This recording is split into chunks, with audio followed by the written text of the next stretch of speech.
Imagine lying in bed with your wife, kissing her, touching her, whispering how much you love her. And then she moans. But not your name. Another man's, clear as day. That's what happened to me. And when I discovered who that man was, my world shattered in ways I'll never recover from. It was a Saturday night. Nothing special. Just me and my wife in bed, trying to reconnect after a long, stressful week. I kissed her, touched her, whispered how much I loved her. For a moment, I thought maybe we were finding our way back to each other. But then it happened. As things escalated, she moaned, only it wasn't my name that left her lips. It was his. Another man's name, clear as day. I froze. My body went numb, like someone had pulled the life out of me in an instant. At first, I tried to convince myself I misheard, that maybe I imagined it. But when I looked at her face, I saw everything I needed to know. The panic, the guilt, that split second of silence before she stammered. I don't know why I said that. My heart sank into my stomach, because I knew exactly why. I pulled away from her. She tried to laugh it off, saying it was just a mistake. But you don't accidentally call another man's name when you're in bed with your husband. That name didn't slip out of nowhere. It lived inside her. And in that moment, I realized my marriage wasn't what I thought it was. I didn't sleep that night. I lay awake beside her, staring at the ceiling,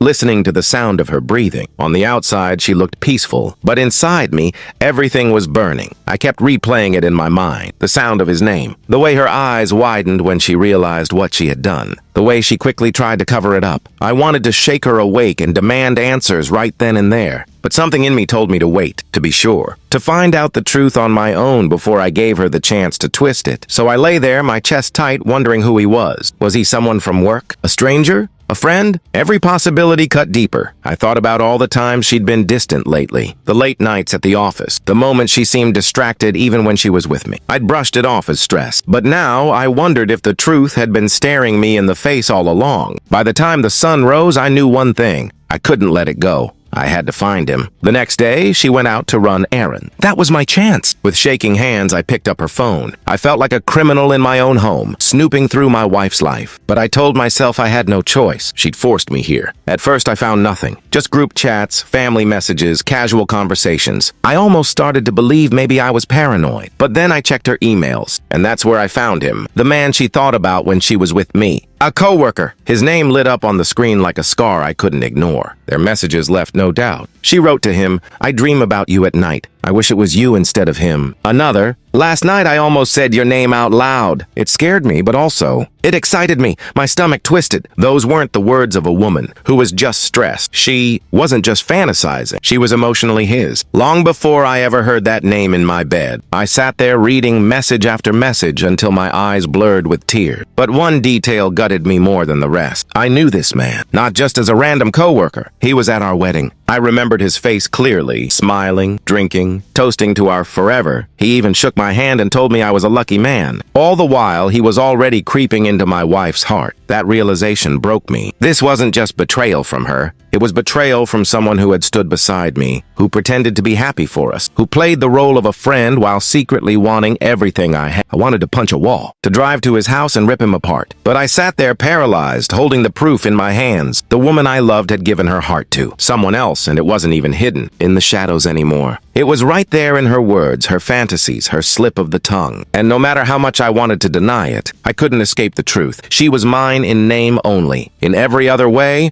she already belonged to him. That night, I couldn't keep it in anymore. I waited until we were alone in the living room. She sat on the couch, scrolling through her phone, acting like everything was normal. My chest was pounding. My hands were trembling as I pulled out my own phone and opened the screenshot. I dropped it in front of her. Her eyes widened. She froze. Then, slowly, she picked it up, scrolled, and her whole face crumbled. She started crying immediately, begging, saying it wasn't what it looked like, that it was just fantasy, that she never meant for it to go that far. I stood there, silent, watching her unravel. For years, I thought she was the honest one, the steady one, the partner I could always trust. And now I saw her for what she was, a liar caught in her own web. I told her I didn't believe a word, that you don't write things like, "I wish it was you instead of him," and then call it harmless fantasy. She tried to touch me, but I pulled away, because her hands no longer felt like mine to hold. She spent hours that night begging me to listen. She said it was an emotional connection, that she felt lonely, unseen,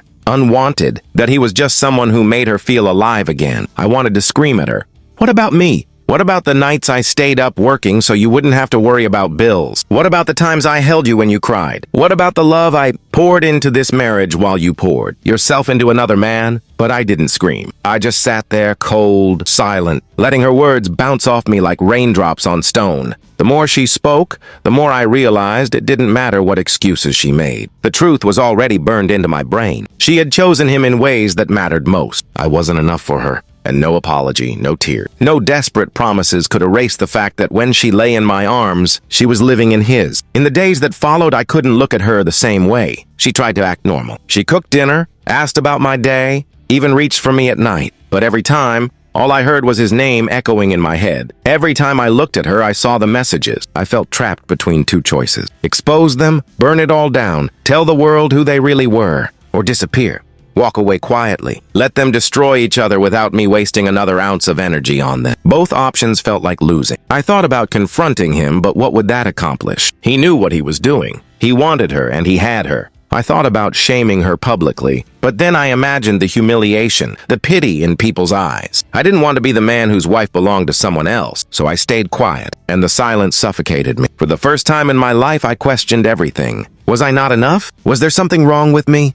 Did I drive her into his arms without realizing it? I looked in the mirror and barely recognized the man staring back. I said to be confident, strong, proud of the life I had built with her. But now all I saw was weakness. A husband who had given everything and still lost. A man who thought he was loved, but was really just a placeholder until she could have who she truly wanted. It's a special kind of hell, knowing you were never really the one, that you were just filling space, holding time, standing in the wrong story. And the worst part? She still wore her wedding ring, still called me honey, still pretended like nothing had changed. But I knew better. I withdrew into myself. I stopped trying. I stopped speaking to her unless I had to. I went through the motions, but inside I was already gone. She noticed. Of course she noticed. She begged me to go to counseling, to give her another chance, to fight for us. But how do you fight for something that was never yours? Every night I lay in bed beside her, remembering the way she said his name, the way her lips wrapped around it like it belonged to her more than mine ever did. I wondered if she was still talking to him,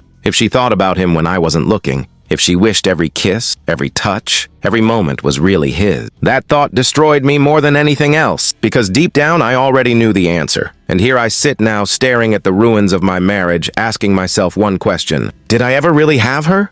Because if she could give herself away so easily, if she could call out his name while lying in my arms, then maybe she was never mine to begin with. Maybe she was always his. I don't know if I'll expose them. I don't know if I'll walk away quietly. All I know is that something inside me broke the moment she moaned another man's name. And no matter what I choose, I can't unhear it. I can't unread the words she wrote to him. The woman I thought was my forever is gone. And now I'm left with nothing but questions. What do you do when the love of your life turns out to be living for someone else? Do you fight for a ghost? Or do you let her go and finally fight for yourself? Because the truth is brutal, but undeniable. If she's already his in her heart, then I never really had her at all.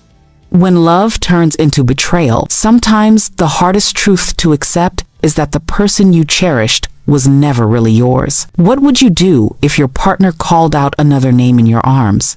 Expose them? Leave silently? Or fight for a love that may have never existed? Let us know your thoughts in the comments below. And if this story shook you, make sure to like, share, and subscribe for more raw confessions here on Lies and Regrets. Until next time, remember, the truth always comes out, one way or another.